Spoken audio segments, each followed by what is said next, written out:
Boots on in 10 minutes, or I'm eating your granola bar.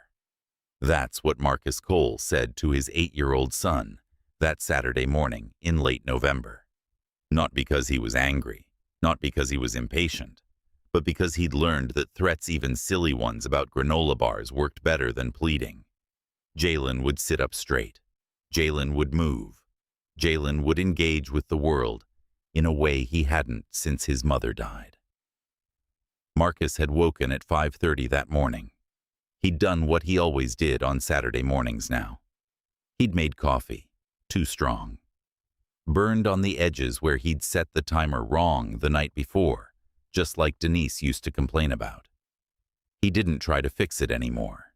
He just drank it anyway, while staring out the kitchen window at the tree line behind the cabin, watching the darkness gradually give way to the kind of gray that came before dawn. The house was so quiet. 3 months since the funeral, 92 days since he'd heard Denise laugh, since she'd told him what to pack for a hike, since she'd known just by looking at Jalen what their son needed without being asked. Now it was just Marcus, trying to figure out if his love was enough, trying to figure out if he could fill that space, trying to figure out if his son would grow up broken because his mother was gone and his father didn't know how to be a mother and a father at the same time. So Marcus did the only thing he could think to do. He planned Saturday morning hikes. He asked his son questions about nature documentaries. He forced normalcy into the spaces where grief lived. And he threatened to eat Jalen's granola bar. By 5:45, Jalen was at the kitchen table, blonde hair sticking up in 17 different directions, eyes still half closed, but dressed, boots on, backpack ready. They drove to Ridgeback Trailhead in silence. Jalen stared out the window. Marcus tried to think of things to say that wouldn't sound forced or desperate, or like he was trying too hard to be enough for his son. The parking lot was empty when they arrived. Marcus parked the truck and turned off the engine and sat with his hands on the steering wheel, gathering himself. "You ready?" Jalen looked out at the forest, at the North Loop Trail that disappeared into the trees, at the cold November morning where the sun hadn't fully committed to rising yet. "Yeah," Jalen said. Just one word. But it was more than he'd said in days. Marcus took that as a victory. They stepped out of the truck into the cold. Their breath was visible immediately, the kind of cold that made you feel alive, because it was sharp enough to cut through numbness. Marcus adjusted both their packs, made sure Jalen's jacket was zipped, made sure they had water and snacks, and the kind of safety equipment you needed when you were a ranger who took his son into the forest. At 6:15, they were on the trail. The forest was different in the morning, more itself. The pine needles on the ground were still damp from dew. The light filtered through the trees in these specific ways that only happened at this hour. Marcus knew this forest like he knew his own body. 11 years as a seasonal ranger, then 8 years as a full-time patrol officer. He'd walked every trail in Blackwood State Forest, in snowstorms and heat waves, and that one really bad time, he'd eaten gas station sushi on a dare. But today, something was different about the way the forest made him feel. Maybe it was having Jalen beside him. Maybe it was the sound of his son's footsteps. Maybe it was the fact that for the first time since Denise died, they were here together, fully present, not thinking about what they'd lost. For the first mile, Jalen talked. "Dad, did you know that penguin chicks make specific sounds so their parents can recognize them in a crowd?" Marcus listened to his son describe the nature documentary he'd watched. How every single penguin sounds different. How a mother penguin would know her baby just by hearing its voice, even in a crowd of thousands, even in the dark. "It was extraordinary," Marcus said. "I know," Jalen said. "I thought so too." And for those 40 minutes, Marcus felt like maybe he was doing something right. Maybe taking his son into the forest on a cold Saturday morning was exactly the thing he needed to do. Maybe his love could fill some of the space that Denise left behind. They were maybe a mile and a half in when Marcus felt the forest shift. It wasn't something he could articulate. It was the kind of feeling a ranger developed after 11 years of paying attention. The quality of the air changed. The light fell differently. The forest had secrets, and this particular piece of forest was keeping a big one. He stopped walking. Jalen crashed into him from behind, because kids don't have the patience for sudden stops. Dad Marcus held up his hand. They'd developed this signal over the years. When Marcus held up his hand, something real was happening. Something that mattered. About 30 yards off the marked trail between two spruce trees, Marcus saw it. The ground looked wrong. Not fallen tree wrong. Not erosion wrong. Not natural wrong. Disturbed wrong. The kind of wrong that meant human hands had been working here. Recently. The pine needles were arranged too deliberately, like someone had taken time to rake them, to make them look natural. Underneath, just barely visible, the soil was darker and looser than it should be. Fresh, still settling. "Stay on the path," Marcus said. "What is it?" "Stay on the path, Jay. Right here. Don't move." Marcus stepped off the trail. He moved toward it, the way he'd been trained. Quiet footfalls. No announcement of his presence. 11 years of not spooking deer. 11 years of understanding that sometimes the smallest sounds changed everything. He crouched when he got close enough. The soil had definitely been turned over. Recently, within the last 24 hours, maybe less.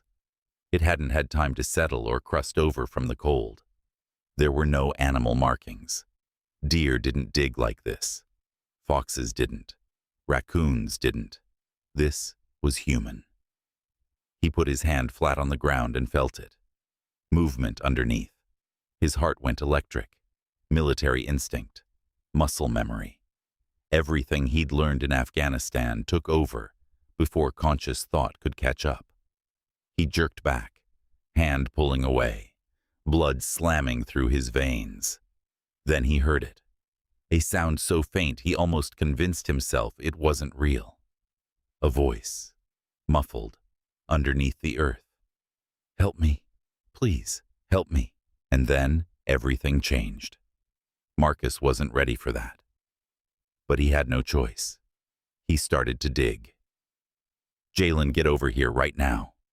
His son came running, boots crashing through the underbrush, moving fast, because when a parent's voice changes like that, a child understands that something real is happening. Something that matters. "Dad." "What is it?" "Call 911. Take my phone." He ripped it off his belt clip without looking up. His hands didn't stop working, didn't stop digging. He held the phone out behind him.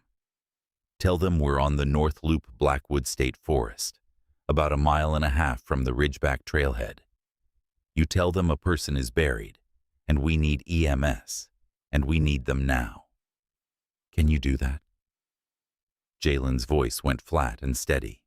The voice he got when he was scared but trying not to let his father see it. "Yeah, I can do that. Go." Loud voice. Marcus heard him move away, heard the 911 tone on the phone, heard his son say, "Hello? Yes, we need help. There's a person buried. We're in the forest." In a voice so clear and calm that Marcus felt something in his chest tighten. Pride. Fear. The weight of watching his child be braver than he had any right to ask. His hands kept digging. The soil was loose. Whoever had done this had dug deep and backfilled in a hurry, which meant it gave way fast under his fingers. His nails broke. His knuckles scraped against sharp stones.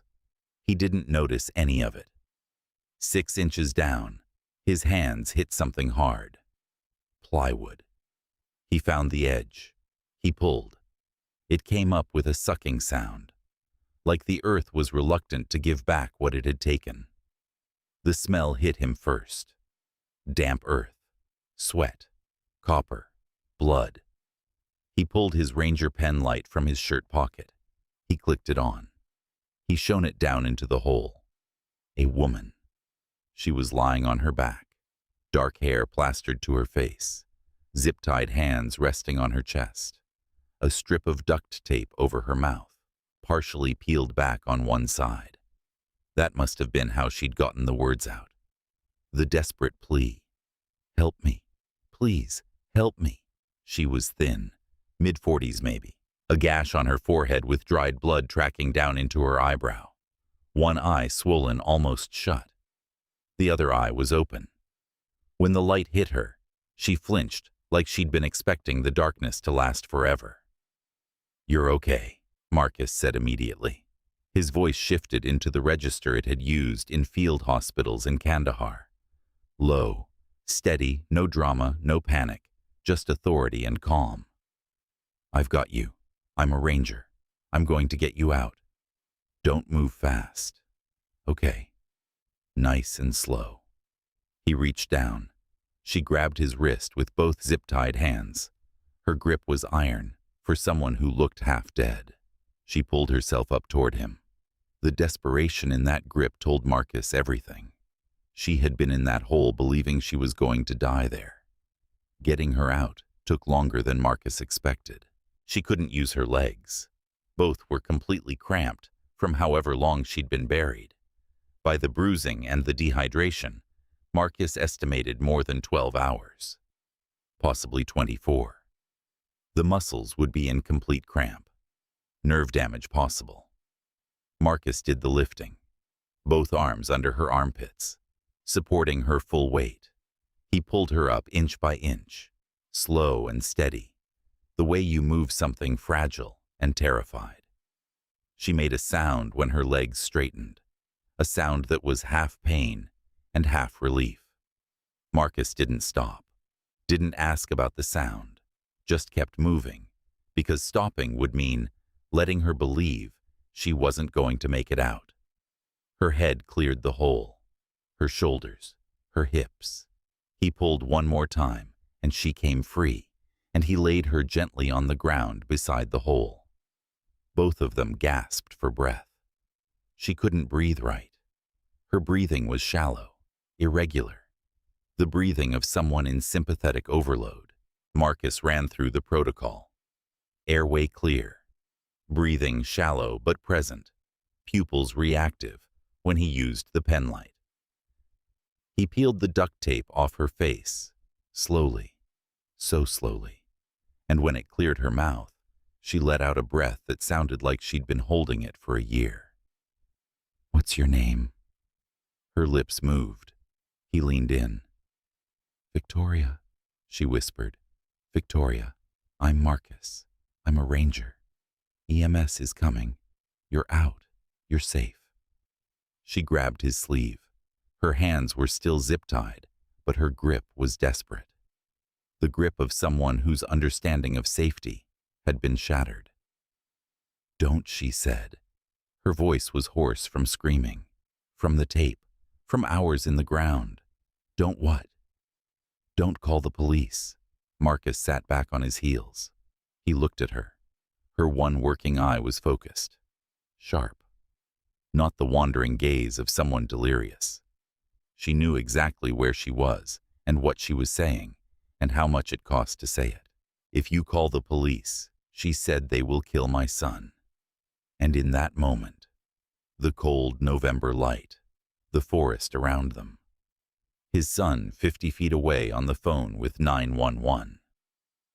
The sound of sirens starting to approach in the distance. Marcus understood that everything after this point would hinge on a choice he had to make right now. A choice with no time to think. A choice based on nothing but instinct. And the desperate grip of a woman whose fear was more real than anything he'd ever felt. He was a ranger. He followed rules. He reported things. He believed in the system. But he also believed in reading people, in understanding when someone was telling the truth, because their body knew it before their mind did. She was telling the truth. Marcus looked at Victoria Sterling and made a decision that would cost him more than he understood in that moment. He looked back at her and nodded. "I won't call the police," he said. "I'll take care of it." Relief flooded her face, just for a moment. Then the fear came back, because relief and fear were not opposites anymore. They were the same thing. He heard the EMS vehicles pulling up at the trailhead. He heard voices coordinating, the sound of urgency and protocol, and the machinery of help. When EMS arrived, Marcus was already on his phone, his hands on her abdomen, checking for injuries, his voice calm and steady. He was redirecting them to a different location on the trail, buying time, creating space, making a choice that he knew even then might cost him everything. They got her on a stretcher. They got her into the ambulance. EMS was asking questions, and Marcus was answering some and not answering others. The ambulance pulled away, and Jalen, standing beside his father in the forest, asked a question that Marcus would remember forever. "Dad, why didn't you call the police?" "Because she asked me not to." Marcus said. "Why would she ask that?" "Because the people who put her in the ground are also the people she was afraid of. And sometimes the people who are supposed to protect you are the people you have to be afraid of." Jalen considered this information the way he'd been learning to consider complicated things since his mother died, with the seriousness of a child who understood that the world was more complicated than he'd thought. "Do you think we did the right thing?" Jalen asked. "I think I made a choice," Marcus said. "And now we find out what it costs." The investigation started immediately. Detective James Cruz came by the cabin the next morning. He was professional. He was skeptical.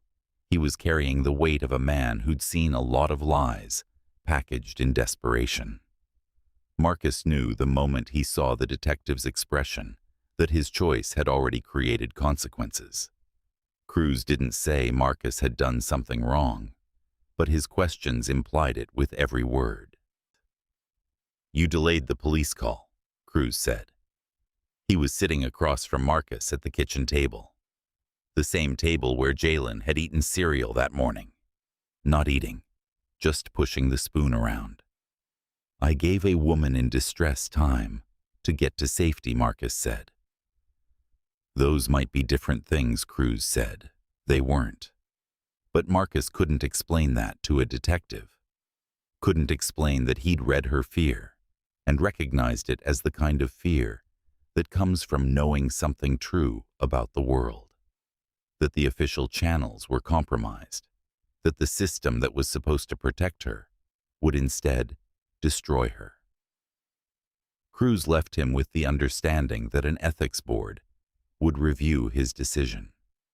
That his job might be on the line. That choosing to trust a terrified woman over protocol had consequences. After the detective left, Marcus sat at the table for a long time. He didn't move. He didn't think about calling his supervisor or a lawyer or anyone who might help. He just sat there and tried to understand what he'd done. Later that afternoon, Jalen came home from school. He was quieter than usual, more withdrawn. He knew something was wrong. 8-year-olds could sense that kind of thing. Marcus made dinner, chicken and rice, Denise's recipe. Jalen picked at it without eating. "How was school?" Marcus asked. "Fine," Jalen said. "Anything exciting happen now?" Marcus wanted to tell his son that everything was going to be okay, that he hadn't made a terrible mistake, that they'd done the right thing by trusting Victoria. But he wasn't sure any of those things were true. That night, Jalen woke up screaming. Marcus was in his room in seconds. His son was sitting up in bed, covered in sweat, eyes open but not seeing anything real. The nightmares were about being buried, about darkness, about not being able to breathe. "I'm here," Marcus said. "Jay, I'm here. You're safe." Jalen crashed against his father, arms around Marcus's shoulders tight enough to hurt. Marcus held him. Didn't say anything, just held him and let his son's breathing gradually sink back up to normal. After a few minutes, Jalen said, "Was she dead?" "No, buddy. Did we save her?" "Yes, we did." Jalen pulled back and looked at his father. His eyes were clearer now, present again in his own body. "In the dream, I can't remember the words I said to 911. I call and call, but no one answers." Marcus put his hand on his son's shoulder. "The thing about dreams is they're not real," Marcus said. "What's real is that you were brave, that you helped, that your words mattered. How do you know she didn't die? Because EMS came. Because we got her to the hospital. Because we did what we could. And sometimes that has to be enough. But what if the police hurt her? What if we made it worse?" And there it was, the fear that Marcus had been carrying too. The possibility that by trusting Victoria, by delaying the police call, he'd put her in danger instead of protecting her. "Then we deal with that," Marcus said. "But that's tomorrow's problem. Tonight you sleep. And if you have the bad dream again, I come in here. Same as tonight. Promise. Promise." Jalen laid back down. Marcus stayed until his son's breathing evened out again, until sleep took him back. Then Marcus went downstairs and made coffee at 2:30 in the morning and thought about the ways he could be wrong. About the choice he'd made, based on nothing but instinct. About whether trusting his gut instead of protocol was heroic or reckless. He didn't have an answer. He wasn't sure he ever would. The federal agents came on a Wednesday afternoon. Marcus was at work, light duty, clearing trails, staying off the complex cases while the ethical review happened. His supervisor called and told him to go home.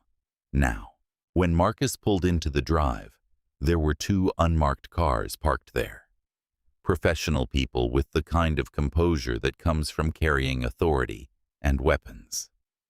The woman introduced herself as Agent Sarah Chen. The man was Agent Tom Drake. They had questions about Victoria Sterling. "I can't give you information about her," Marcus said immediately. "You can and you will," Chen said. She wasn't unkind about it, just matter of fact. "Ms. Sterling is a protected witness in a federal investigation. You have information about her condition at the time of rescue, her state of mind, her specific requests and statements. That's all discoverable." So, Marcus told them. He told them about the burial, the duct tape, the zip ties, the fear. He told them about her specific instruction not to call the police. And then Agent Drake said something that changed everything. "Your decision to delay the police call may have saved her life," Drake said. "If she'd gone through official channels, the people looking for her would have found her faster. You gave her time." Marcus felt something settle in his chest. Not relief exactly. More like the understanding that maybe he'd made the right choice. That his instinct, the thing that had made him trust a terrified woman over protocol, had been accurate. The agents explained the situation. Victoria Sterling was the CEO of Sterling Systems Corporation. She'd discovered that the company was involved in classified military contracts with irregularities. Billing problems, security problems, the kind of problems that implied illegal activity. She'd tried to do the right thing. She'd tried to report it through official channels. And that's when people started hunting her. Her brother-in-law had orchestrated the burial. A warning. A way to tell her to be quiet. But Victoria had been smart. She'd fought. She'd screamed. And she'd ended up underground, waiting for someone to hear her. And Marcus had heard her. The agents left him with new information. The brother-in-law was dead now. Car accident on the highway. 2 security contractors with him. The immediate threat had been neutralized, but there were other people involved. Longer threats. The kind of threats that required federal protection. "We're not saying you're in immediate danger," Chen said. "But your address, your employment, your son's school, it's all in the record now.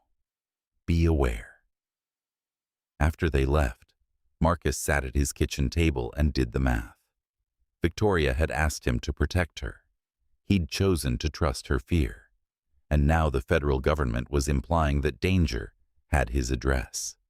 He called Jalen's school and added his own name to the pickup list. Then he found the safe house number that Agent Chen had left on his table. The one that reached Victoria Sterling. She answered on the 3rd ring. "Marcus." "Are you safe?" he asked. "Yes. Are you?" The agents came by. "They told me about your brother-in-law. They said there was immediate danger, but it's been neutralized." "There was," Victoria said. "And it has been." "Are you sure?" "No. But I'm working with the federal government now. They're better equipped than you are to handle threats." Which was true. Which was also the moment Marcus understood that Victoria had needed him not to call the police. But now she needed something different. Now she needed him to step back, to let the professionals handle it, to trust that his decision in the forest had bought her enough time for help to arrive. "Thank you," Victoria said. "For what?" "For not walking past the sound, for believing me when I was terrified and unreasonable." "You weren't unreasonable," Marcus said. "You were accurate." After they hung up, Marcus made dinner for Jalen. They sat at the kitchen table. Jalen did his homework and asked questions about photosynthesis and whether teachers were allowed to be wrong. Marcus answered the questions. Didn't mention federal agents or danger or the ways his choice might have cost him his career. Just held the ordinary moment and was grateful. The days turned into weeks. Marcus found himself in a strange limbo. The ethics board would review his decision. He was on light duty, clearing trails. Nothing important. Jalen returned to school but carried the weight of what he witnessed. Neither of them talked about it directly, but it was there between them. They existed in this space where something had happened, but no one was quite ready to acknowledge what it meant. Marcus went through the motions of his job, his parenting, his life. But something had shifted. He was no longer a man who trusted protocol. He was a man who trusted his instincts. And he was learning that living with that kind of trust required living with constant uncertainty. Jalen seemed to understand this better than Marcus. Jalen who called 911 perfectly. Jalen who was brave without knowing it. Jalen who was learning that sometimes you do something right and it still feels scary. One evening, about 3 weeks after the rescue, Jalen asked his father a question that made Marcus have to sit down. "Do you think we saved her life?" Marcus said. "I think we made a choice, and now we're learning what that choice means." "But did we save her?" "Yeah, buddy, I think we did, even though the police wanted to call." "Even though? Then why do you look sad?" Marcus looked at his son, really looked at him, and he realized that Jalen was trying to understand why his father's eyes went distant sometimes, why Marcus would start at sounds, why the house felt different now, even though Victoria was safe. "Because I'm not sure what it cost," Marcus said, "and I won't know for a long time." Jalen considered this. He was getting good at considering complicated things. The ethics board issued its decision 3 weeks later. Marcus's choice was deemed reasonable judgment under the circumstances. It was not an apology for doubting him. It was not a celebration. It was bureaucratic acknowledgement that he made the right call. The review found that Marcus had acted in good faith, that his decision, while unconventional, was justified by the circumstances and the information available to him at the time. Marcus returned to full duty. But his understanding of his job had changed. He was no longer just a ranger who followed protocol. He was a ranger who understood that sometimes protocol failed people, that sometimes the system was compromised, that sometimes you had to trust your instincts over the rules. The case against Victoria's brother-in-law moved forward. He died in a car accident before he could be arrested, along with 2 security contractors who worked for him. The immediate danger was neutralized, but the larger danger remained. People in Victoria's company knew about the illegal activity. Some might still be hunting for her. The federal protection would need to continue. Marcus was cleared of any wrongdoing. He was vindicated. But the vindication felt hollow, because the real victory was that Victoria lived. Everything else was just paperwork. Jalen's relief when Marcus was cleared was visible. His son had been carrying something too. The weight of whether they'd done the right thing, the doubt, the fear. When Marcus came home and told him the news, Jalen had hugged him harder than he had since his mother died. That night, Marcus made Jalen's favorite dinner. They sat at the table together and didn't talk about it. They just ate and existed together in the space where the worst was over, but the effects lingered. Late January came cold and clear. Victoria arrived at Marcus's cabin on a Thursday evening. She was with her son Ethan, a teenager who carried the knowledge that his mother was hunted and buried. Victoria looked different than she did in the forest. Healed, but also carrying something new. A weight, a purpose. They came into Marcus's home. Jalen was doing homework at the kitchen table. He looked up and did the math. This was the woman from the ground. This was why his father made the choice he made. "You're Miss Sterling," Jalen said. "I am. You must be Jalen." "Yeah." He looked at Ethan. "You're Ethan." "Yeah." There was a pause. Jalen said something that made the room go quiet. "Your mom didn't give up. In the ground, she didn't give up. I thought you should know that." Ethan looked at his mother differently after that, like he understood something about her that he didn't before, like he understood that his mother had been fighting even when it seemed like she'd given up. Victoria and Marcus sat at the kitchen table. They didn't need to explain anything to each other. They already understood everything. The choices, the consequences, the weight of what happened in that forest. Victoria explained her idea. A foundation, focused on protecting whistleblowers and people like her, who tried to do the right thing and found themselves hunted. But more importantly, a training program for first responders, rangers, search and rescue, rural law enforcement, training on how to recognize when the official channel was compromised, when to trust your instincts over protocol, when going off book was the right call. She looked at Marcus directly. "I want you to help build it, because you understand something that most people don't. You heard a whisper beneath the noise, and you decided every second mattered. You trusted your instincts when the system told you not to. That instinct can be taught, and there are people out there who will find themselves in a version of your Saturday morning who will need to know what you know." Marcus sat with those words. He thought about Denise, about what she used to say when Marcus would talk about helping people, about his need to save things, to fix things, to make things better. "You cannot save everyone," she would say, and he would respond, "I can try." She would laugh, not unkindly, with understanding. But now Marcus understood what she meant.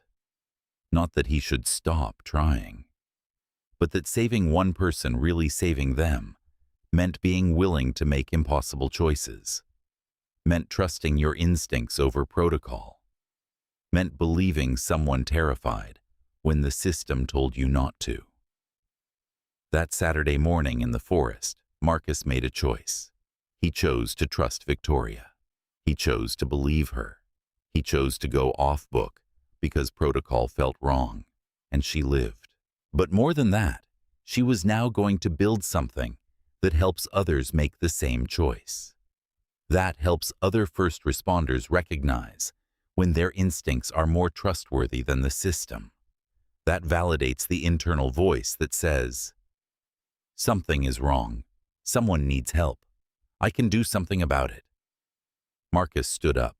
He walked to his laptop. He opened a blank email. He addressed it to Victoria's number.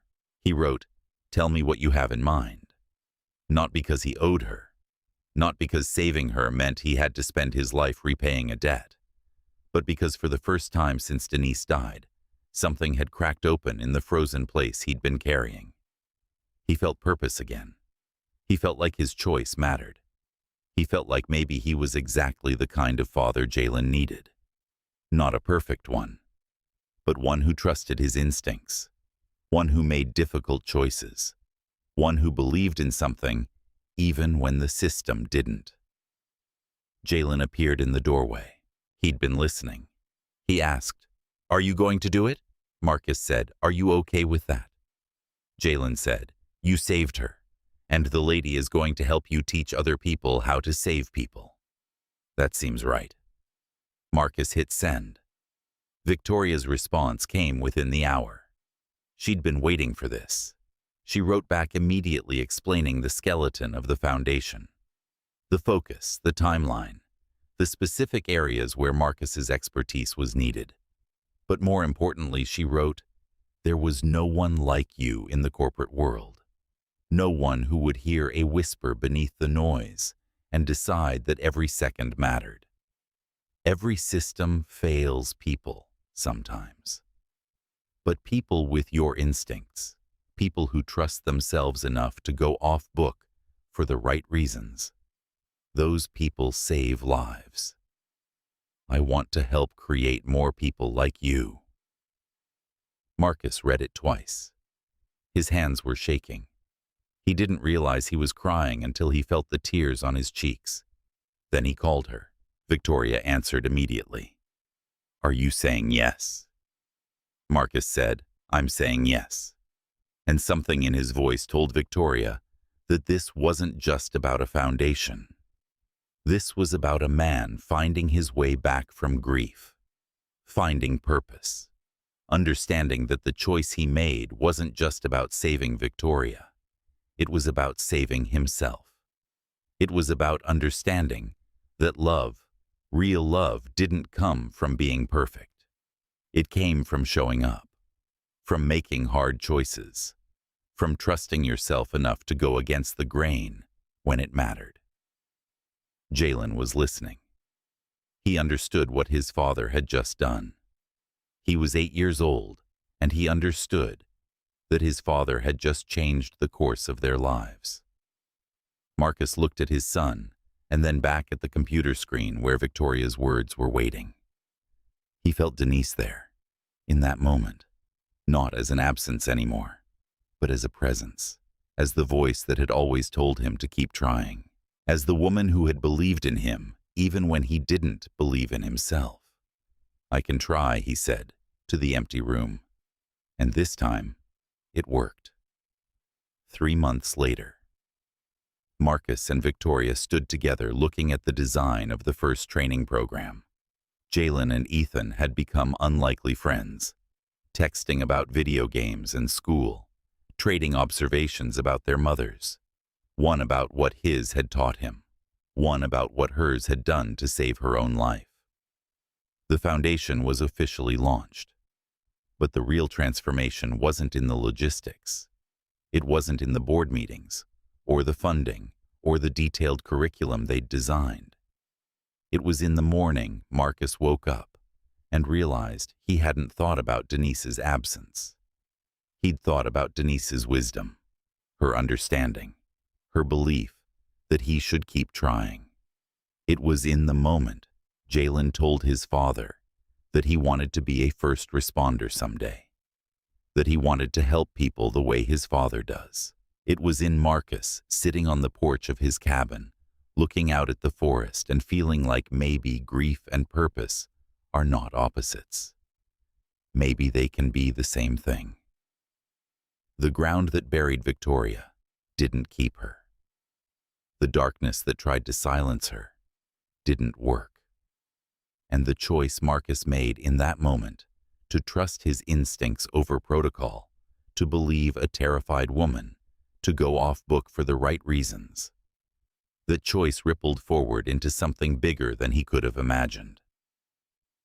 Marcus Cole, a single father in a forest, heard a whisper from the ground and decided it mattered.